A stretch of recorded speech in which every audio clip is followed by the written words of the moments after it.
नमस्कार, मैं हूँ केशव पंडित और आप देख रहे हैं देश का तेजी से बढ़ता एटीवी न्यूज़ चैनल। आज हम बात करेंगे हिंदुत्व की, भारतीय जनता पार्टी की। 2014 से पहले भी वो सत्ता में आ चुके हैं और उसके बाद में लगातार 2025 तक अभी तक वर्तमान में है। कई राज्यों में उनकी सरकारें हैं, लेकिन इसके बावजूद भी हिंदू खतरे में कैसे है? आखिर खतरे से बाहर क्यों निकाला नहीं जा रहा है? हिंदुओं की आत्महत्याएं क्यों बढ़ रही हैं? मुसलमानों से 12 गुना ज्यादा, कांग्रेस सरकार से 12 गुना ज्यादा कैसे बढ़ गई आखिर? भारत जो है गौमांस निर्यातक कैसे बन गया है विश्व का नंबर 1, वो भी भारतीय जनता पार्टी की सरकार में। हिंदुओं पर सबसे ज्यादा एफआईआर कैसे बढ़ी भारतीय जनता पार्टी की सरकार में, भारतीय जनता पार्टी के राज्यों में। वो हिंदू जिन हिंदुओं की दम पर सरकार बनाई गई और वही सरकार अब हिंदुओं को धीरे धीरे करके नष्ट कर रही है, खत्म कर रही है।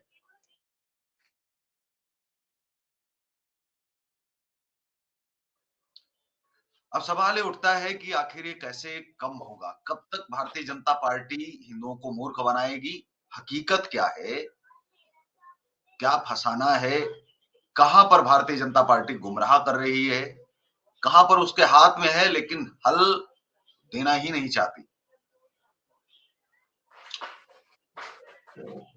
इन सब विषयों के साथ में आज जो प्रमुख हमारे सवाल रहेंगे, उनको भी लेकर के हम बातचीत करेंगे। आपको बताएंगे अपने दर्शकों को कि भारतीय जनता पार्टी तो कर ही रही है, लेकिन साथ में आरएसएस जो दुनिया का सबसे बड़ा संगठन बन चुका है, वो कैसे हिंदुओं के साथ धोखा कर रहा है, कैसे हिंदुओं को ही गुमराह कर रहा है और कैसे हिंदुओं की पीठ पर प्रहार कर रहा है, वार कर रहा है चाकू से। हमारे साथ में आज खास मेहमान हैं संजीव गोयल जी, जो लगातार हिंदुत्व की बात करते रहते हैं, लगातार इस देश में हिंदू चिंतन करते हैं, सनातन पर चिंतन करते हैं कि कैसे सनातनी व्यवस्था इस देश का जो बहुसंख्यक वर्ग है, वो अपने ही देश में मरने को मजबूर है, सोचने को मजबूर है। वो अभी भी अपने आप को खतरे में ही मान रहा है। बहुत-बहुत स्वागत है संजीव गोयल साहब आपका एटीवी न्यूज़ चैनल पर। जय श्री राम, वंदे मातरम, भारत माता की जय। मैं डॉक्टर संजीव गोयल, सेवानिवृत्त वायुसेना अधिकारी। धन्यवाद जी।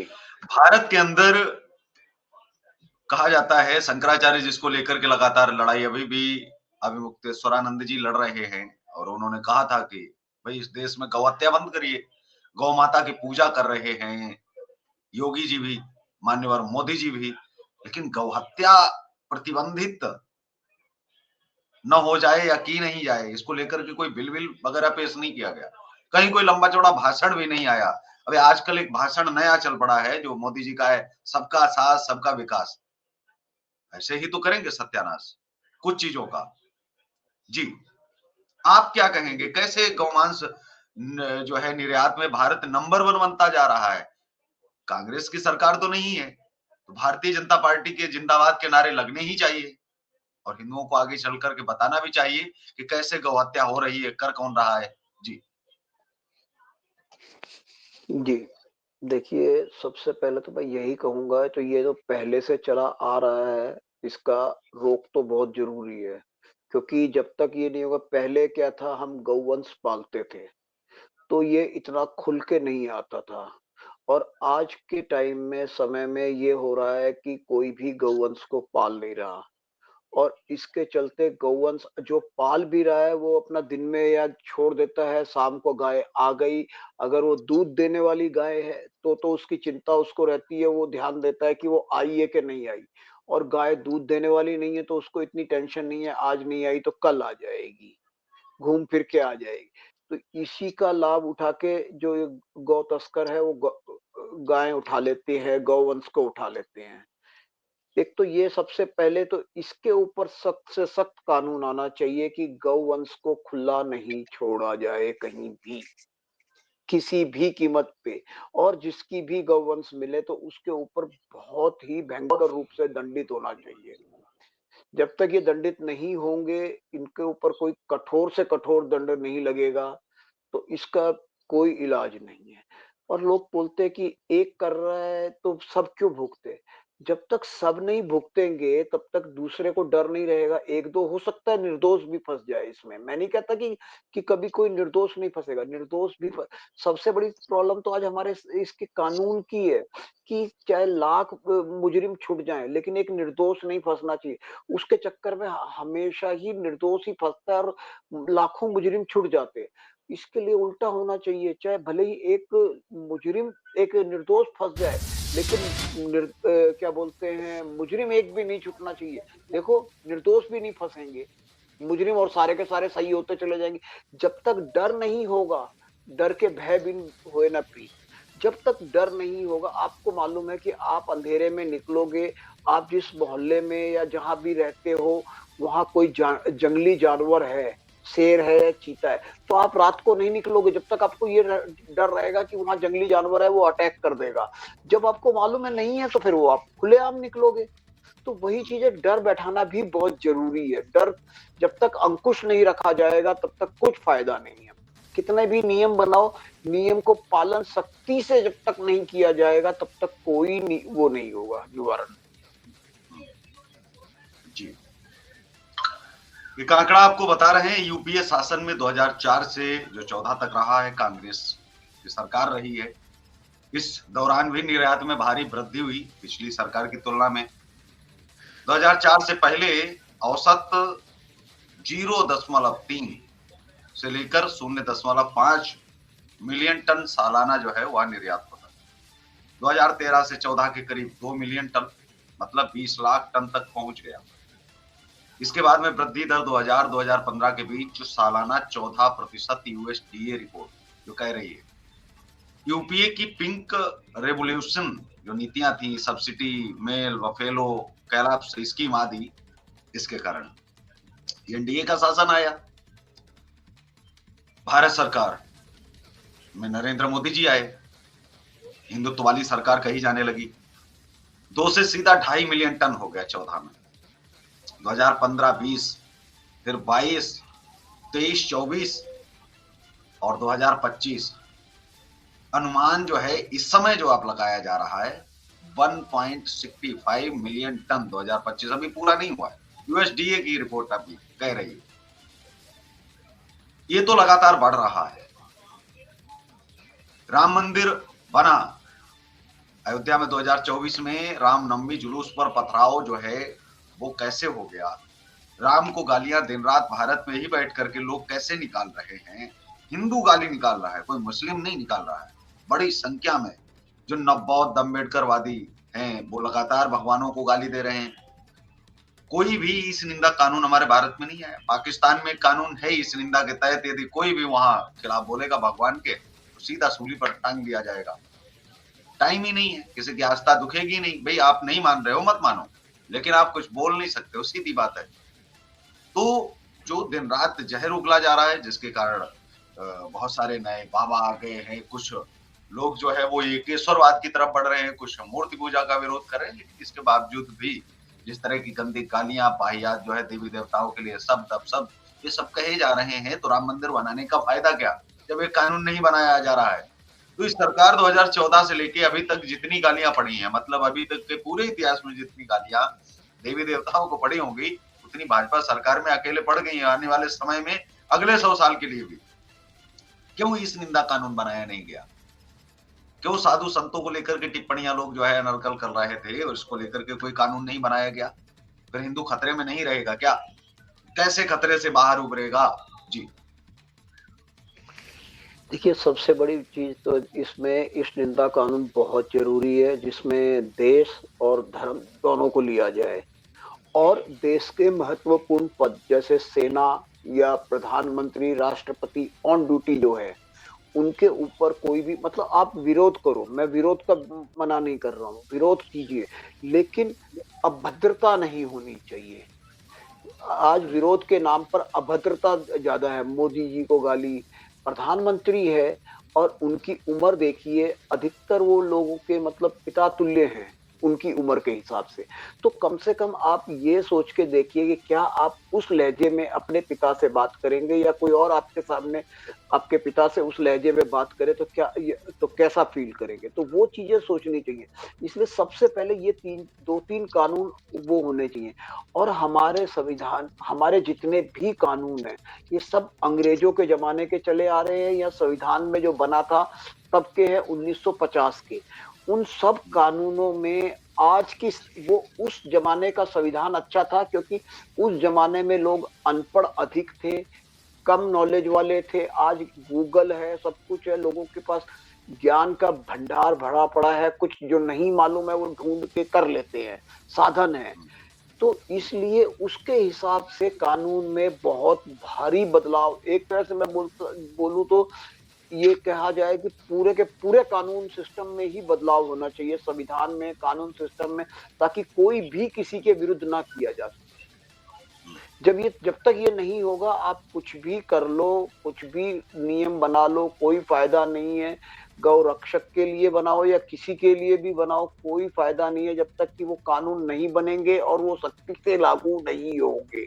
जो अभी जो ये है क्या बोलते हैं बम ब्लास्ट में और इनमें जो पकड़े जा रहे हैं, उनको जेलों में सड़ाने से क्या फ़ायदा है? उनसे पूछताछ जो करनी है करो और उसके बाद कानून को तुरंत की तुरंत उनको सजा देनी चाहिए और इसके साथ साथ ये जरूर होना चाहिए कि जो भी इंस्पेक्टर हो, अधिकारी हो, पुलिस हो, न्याय व्यवस्था हो या कोई क्या बोलते हैं नेता हो, जो उसके पक्ष में खड़े हैं, सबकी पिछली 10 पीढ़ियों से पूरी जांच कर लेनी चाहिए कि वो जब से देश आजाद हुआ तब से उनकी कितनी प्रॉपर्टी थी और आज कितनी है, कितना कमाया है और इतनी प्रॉपर्टी कैसे हो गई और सब जब्त होती जानी चाहिए।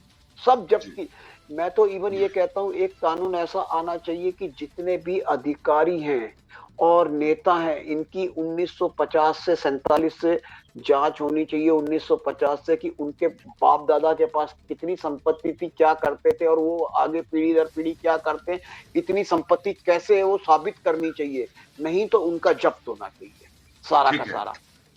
देश के अंदर जब और आपने कहा कड़ी कि से कड़ी सजा प्रधानमंत्री की की जाए। मां को जी प्रधानमंत्री की मां को गाली दी गई, बिल्कुल नहीं दी जानी चाहिए, सही बात है। लेकिन क्या प्रधानमंत्री की मां अलग है और भारत के नागरिकों की मां बहन बेटियां अलग हैं? दिन रात ये सरकारी सिस्टम, दिन रात ये सरकारी सिस्टम माँ, बहन, बेटी को लेकर के जो गालियाँ देते रहते हैं सार्वजनिक रूप से, उस पर जो है कभी कोई सजा नहीं हुई किसी को, कभी किसी ने कुछ बोला नहीं है। इस देश का नागरिक बड़ा है या एक प्रधानमंत्री? नहीं इस देश के देखिए अंदर जो दोनों हिंदू हैं वो दिन रात गालियाँ खा रहे हैं, गाली देने वाले भी हिंदू हैं सबसे ज़्यादा। माँ की गालियाँ, बहन की गालियाँ, बेटी की गालियाँ, ये तो वर्षों से 75 सालों से चल रहा है। अंग्रेजों ने तो दी ही होंगी अंग्रेजी में, लेकिन जो शुद्ध हिंदी में, जो शुद्ध जो है तिलक लगा करके, जनेऊ पहन करके, जो है जो ब्राह्मण हैं, क्षत्रिय हैं, जो माँ बहन बेटियों की गालियाँ जो देते हैं, मतलब ब्राह्मणों को ही, क्षत्रियों को ही, उनको लेकर के कैसे आप देखते हैं? गाली ये सिर्फ तो केवल एक जो है प्रधानमंत्री को लेकर के देखी जानी चाहिए, इस देश के नागरिकों को भी माँ बहन बेटी है, क्या उनको नहीं नहीं देखा नहीं जाना चाहिए? उनको लेकर के कभी प्रधानमंत्री का खून खौला? कभी प्रधानमंत्री ने अपने एक रैली में कहा, इस देश के नागरिकों को कोई माँ बहन की गाली देगा तो मैं इस पर सख्त कानून लाऊंगा। क्या उनका खून खौला? जितना बाहर रह करके प्रधानमंत्री के लिए खौला, तो प्रधानमंत्री का भी तो रैलियों में खून खौलना चाहिए, वही देश के नागरिकों के लिए, देश के बिल्कुल हिंदुओं खोलना के लिए। चाहिए। जी, तो खून खौला क्या? जी। नहीं वही चीज है ना तो ये जो कानून मैंने तो ये तो मेन हेडलाइन बताई थी कि ये तीन कानून इस नंदा के अंदर आने चाहिए। उसके बाद और जो है जब आप जो भी कानून बनाने के लिए जब बैठेंगे अगर इस चीज के ऊपर पॉइंट्स लिए जाए तो बहुत सारे पॉइंट्स होंगे और जो पूरी कमेटी बैठेगी वो पूरा सब कुछ जांच करके बनाए कि कोई भी इसके ऊपर ना करे।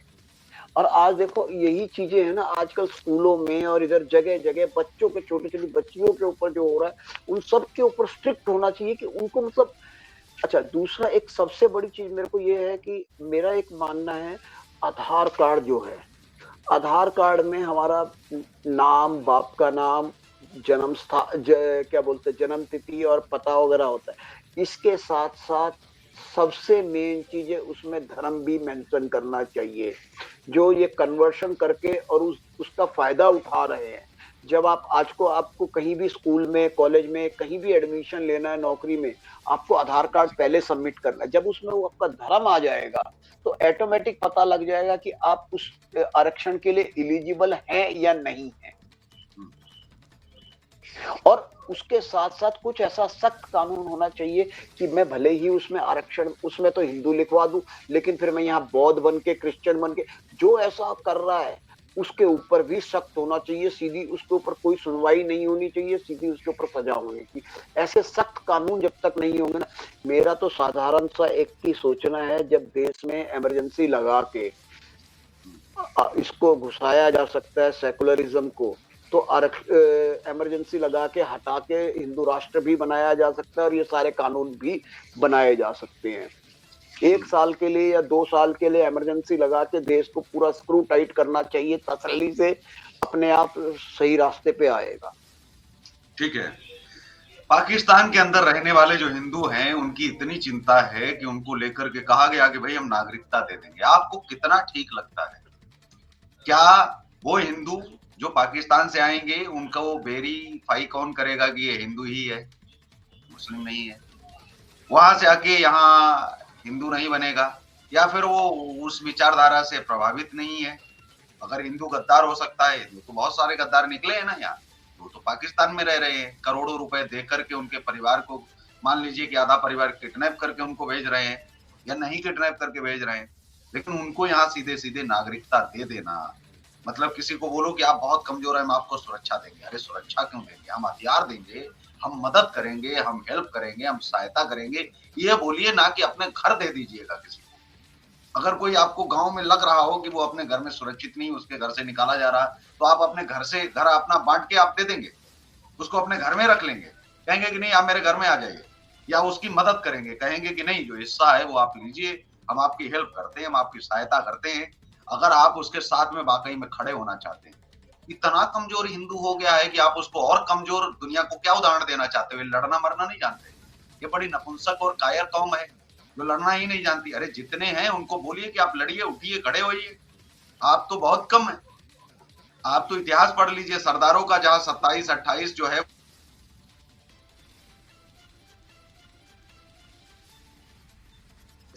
तो उसके बाद में आप ये देखिए कि उनको खड़े करने के लिए वो ये नहीं कहा जाता है कि आप आइए, आप मेरे घर में, मैं बांट के दे दूंगा।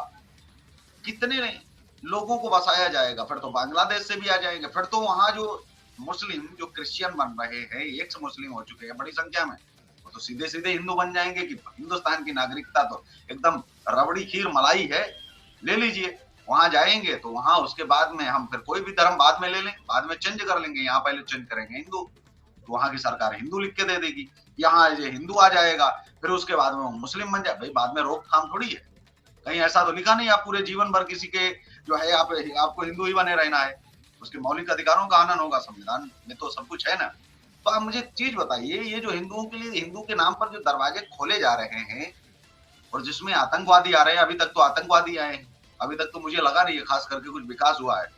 वहां मदद करनी है तो उनको हथियार दो, उनको मदद करो, पैसा दो, उनको बसाओ, सरकार से बातचीत करो, लेकिन क्या अपने घर में बांट के दे देना पड़ोसी को ठीक है क्या?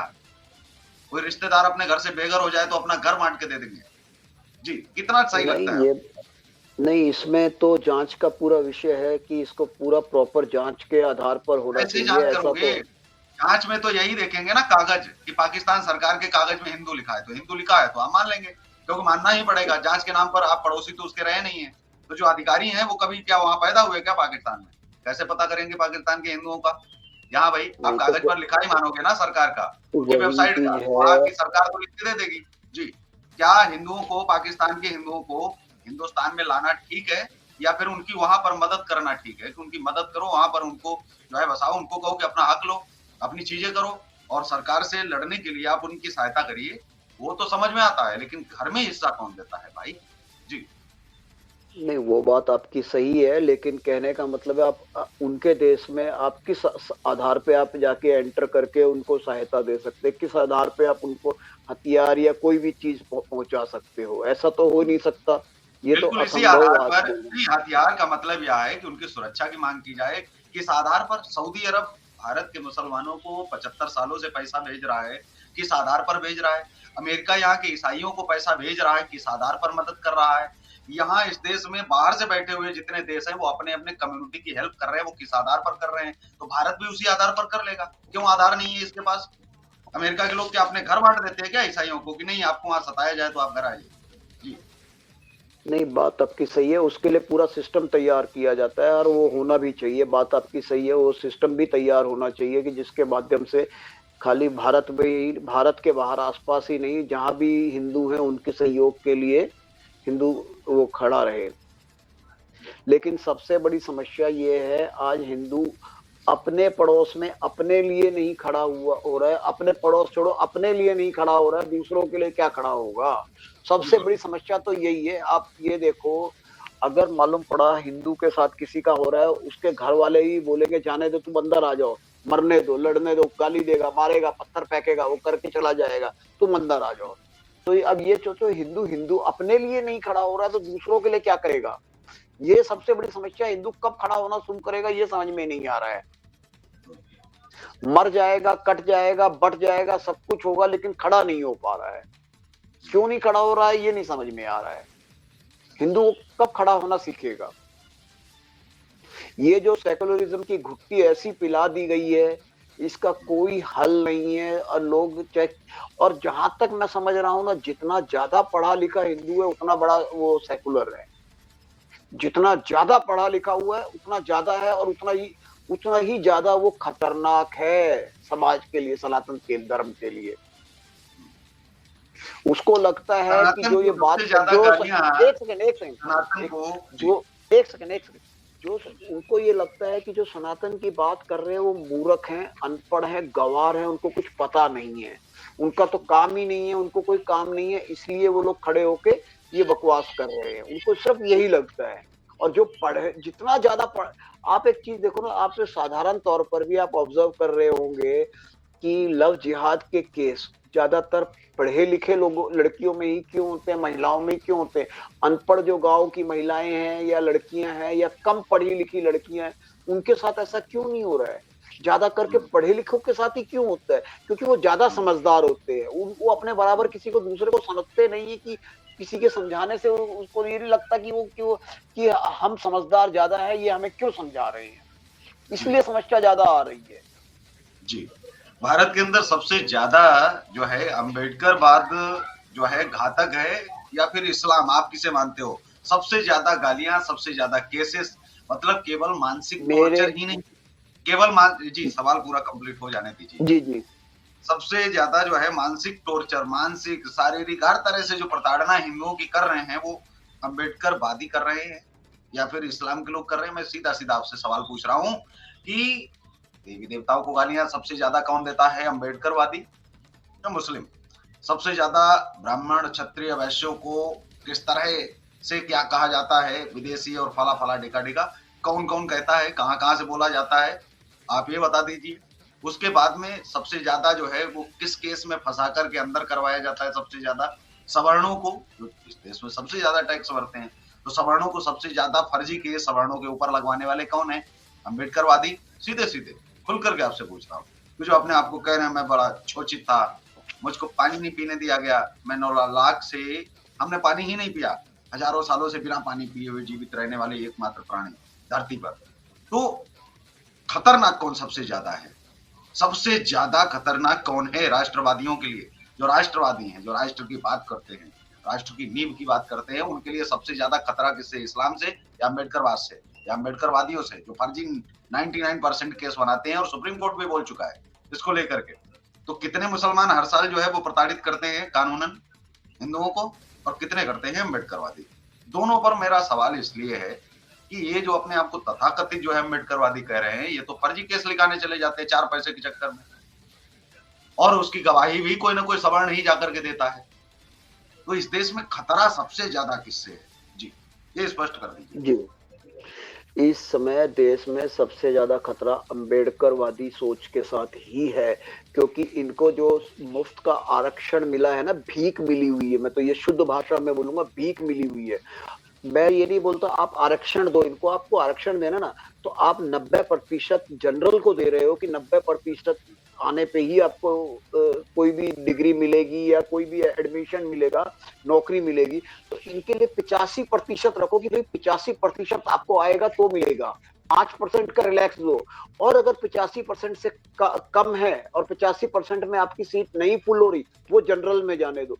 इसी के कारण देश पिछड़ा। अब एक साधारण सा चीज है, और अंबेडकर वादी के कारण जितने केसेस हो रहे हैं, जितने रिपोर्ट हो रहे हैं और जितनी सजा मिल रही है, इसमें केवल हिंदू ही नहीं, केवल जो स्वर्ण समाज ही नहीं, मुस्लिम भी प्रताड़ित हो रहे हैं इसमें, केवल हिंदू। अभी रिसेंटली का केस है, पिछले कोई हफ्ते भर के अंदर एक ये नोएडा साइड का या कहीं का केस था, उसमें बाकायदा अखबार में भी आया है कि एक चोर चोरी करने के लिए घुसा, उसको घर वालों ने पकड़ लिया, पीटा, सब कुछ है। और उसके बाद में पुलिस बुलाई, पुलिस को हैंड ओवर कर दिया, तो पुलिस वाले में उसने क्या बोलते हैं अपना वही SC ST एक्ट लगवा दिया, और वो तो बच निकला और परिवार फंस गया। तो ये बहुत ज्यादा हो रहा है। इसके लिए मैं तो यही बोलूंगा, आप सब बोलते हैं ना कि भाई क्या बोलते हैं स्कूलों में हम क्या बोलते हैं, जो सरकारी अधिकार स्कूल है या अधिकारी है, वो अपने बच्चों को प्राइवेट स्कूल में क्यों पढ़ाना चाहते हैं। चाहे उनकी तनख्वाह 20,000 है, कोई लेबर है, वो भी चाहेगा कि मेरा बच्चा पढ़ के प्राइवेट में जाए। क्यों? क्योंकि उसको मालूम है जो 35% वाला है, वो किसी भी हालत में आपके बच्चे को इस काबिल नहीं बना सकता कि आपका बच्चा 90% ला सके। 90% से कम लाएगा तो फिर आपके बच्चे का क्या हाल होगा, क्या भविष्य होगा, ये आप समझ सकते हैं। तो ये कारण है कि वो क्योंकि आप देखो अधिकतर कितने जो हैं पत्रकार हैं या जो लोकल पत्रकार, जिनको आप क्या बोलते हैं मैं कह नहीं सकता, लेकिन वो लोग जाके ये विद्यालयों में और जो इनका दिखाते हैं, उनको कुछ प्रिंसिपल का क्या बोलते हैं, प्रधानमंत्री का नाम नहीं मालूम, राष्ट्रपति का नाम नहीं मालूम, कुछ नहीं मालूम है। तो अब बताइए वो आगे बच्चों को क्या पढ़ाएंगे, जनवरी फरवरी ढंग से बोल नहीं पाते, देश के नाम ढंग से बोल नहीं पाते, कुछ है तो फिर कहां से वो आगे भविष्य बनाएंगे बच्चों का, ठीक है। जब आपको खुद आरएसएस ही कुछ नहीं मालूम जी, होगा। जी, अभी एक बिल्कुल। साधारण सी बात है, आप पत्रकारिता कर रहे हो, मैं आपको कुछ जान आपसे सीखना चाहता हूँ, तो मैं तभी सीखूंगा ना जब आपको आएगा। आपको आएगा ही नहीं तो आप मुझे क्या सिखा देंगे। बिल्कुल। तो ये सबसे बड़ी समस्या है। इसके लिए आरक्षण हो, लेकिन उसके ऊपर जो ये 5% नंबर का ना, क्योंकि अब जो 90 वाला इंटेलिजेंट है तो 85 वाला भी इंटेलिजेंट है। अब एक छोटा सी मैं आपको उदाहरण देता हूँ। आप किसी आपके ही विभाग का मान लो कोई बच्चा है जो 35 नंबर कोटे पे आया है और वो आपका अधिकारी बन गया। आप उसको एक बार बोलोगे साहब ये गलत है, 2 बार बोलोगे, तीसरी बार बोलोगे भाड़ में जा, गलती हुई, कुछ गड़बड़ होगा, तुझे ही झेलना है, मैंने थोड़ा झेलना है। तो वही वाली समस्या है। फिर वो दूसरा बंदा अपने कदम पीछे काटेगा, भैया मुझे क्या फायदा है, गाली भी मैं खाऊं और सब कुछ मैं करूं, तो जिसका जो है वो अपने आप झेले। चलिए अब दो क्वेश्चन और हैं जिनके बाद में जी हम जो है समापन भी करते हैं। आरएसएस जो हिंदी में बात करती है और हिंदुओं की बात करती है और हिंदुस्तान की जी बात करती है, लेकिन वही आरएसएस जहां जिनका मुख्यालय है, उन्हीं मुख्यालय के बाहर जो है मराठे पीटते हैं, वो मनसे वाले पीटते हैं हिंदी भाषियों को, हिंदुओं को, और हिंदू पीटते हैं। हिंदू हिंदुओं को पीटते हैं, हिंदी भाषियों को पीटते हैं। इसको लेकर के ना तो भारतीय जनता पार्टी ने आज तक कुछ किया, मतलब वहां भाषा तक लागू नहीं करवा पाए। सरकार बनाने का क्या फायदा है, सिर्फ घंटा बजाने के लिए सरकार है हिंदुओं की। न हिंदू सुरक्षित कर पाए, ना आरएसएस का कोई बयान आया किसी हिंदू पर कि भाई आप पीट रहे हो, ये बहुत गलत कर रहे हो, हम आपका ये कर लेंगे। अरे इस आदमी की एक सीट नहीं है, जिसकी औकात नहीं है, और आप दुनिया के सबसे बड़े संगठन हैं, अब बहुत बड़े करता धरता है, मोहन भागवत सारा कुछ आप में आ जाता है, मोहन शब्द भी आ गया, भागवत भी आ गया, बस बांसुरी और सुदर्शन की कमी रह गई, अलग से चांदी और सोने के पकड़ा दिए जाते। ये भागवत साहब जो भागवत सुना रहे थे, भागवत भागवत का ज्ञान है कितना, ये तो नहीं मुझे मालूम है, क्योंकि ये बोलते हैं कि वो जातियां ब्राह्मणों ने बनाई हैं। श्रीमद् भगवत गीता में लिखा है कि भगवान कृष्ण स्वयं कह रहे हैं कि हमने बनाई है, ये वर्ण व्यवस्था हमने बनाई है, तो ये जातियों में बांट के चल रहे हैं, ये तो दोष ही ब्राह्मणों के ऊपर दे रहे हैं। तो ये जो मराठी ब्राह्मण है, जो मराठी पेशवा है, अभी इनके अंदर पेशवाई का भूत उतरा नहीं है। मतलब इन्होंने कितना जुल्म किया। डॉक्टर अम्बेडकर के ही महारों पर वहां पर आप देखिए, महार सकपाल थे, तो महार जो कम्युनिटी थी उसके ऊपर पेशवाओं ने वहां कितना किया। उत्तर प्रदेश में तो किसी ब्राह्मण ने झाड़ू नहीं बांधी, मध्य प्रदेश में तो किसी ब्राह्मण ने नहीं बांधी। तब भी ब्राह्मण किस पर जुल्म करते थे? महाराष्ट्र के महार कम्युनिटी पर बिल्कुल जुल्म किया है। और आज ब्राह्मण महाराष्ट्र के किस पर जुल्म कर रहे हैं? अन्य राज्यों के ब्राह्मणों पर, अन्य राज्यों के सवर्णों पर, राष्ट्रवादी हिंदुओं पर पीट पीट के इसलिए पीटा जाता है क्योंकि वो हिंदू हैं, हिंदी जानते हैं, हिंदी बोलते हैं, मराठी नहीं बोलते। इस बात पर तो क्या महाराष्ट्र के जो हिंदू हैं, मराठी अस्मिता की जो चिंता है वो महाराष्ट्र में रहने वाले मुस्लिम को नहीं है? कभी वहां का मुस्लिम बाहरी राज्यों के मुस्लिम को बोलता है कि नहीं आप यहाँ आओगे तो आपको मराठी बोलनी पड़ेगी? महाराष्ट्र में रहने वाले सिखों को मराठी अस्मिता की चिंता नहीं है? कभी पंजाब से गए हुए सिख भाइयों को कभी बोला उन्होंने कि नहीं, एक भी इंसिडेंट आप बताओ कि नहीं पंजाबी नहीं चलेगी, आपको मराठी बोलनी पड़ेगी? कभी ईसाई ने बोला कि नहीं यहाँ अंग्रेजी नहीं चलेगी, हिंदी नहीं चलेगी, यहाँ तो मराठी चलेगी? ये मराठी अस्मिता की जो चिंता है वो सबसे ज्यादा इन ब्राह्मण राजपूतों को क्यों है मराठी महाराष्ट्र, वो समझ में नहीं आता। और फिर पीटते भी सवर्णों को हैं, और सवर्ण जो है वो महाराष्ट्र के लोगों पर कोई बातचीत भी नहीं कर पाते। क्यों? आखिर वजह क्या है?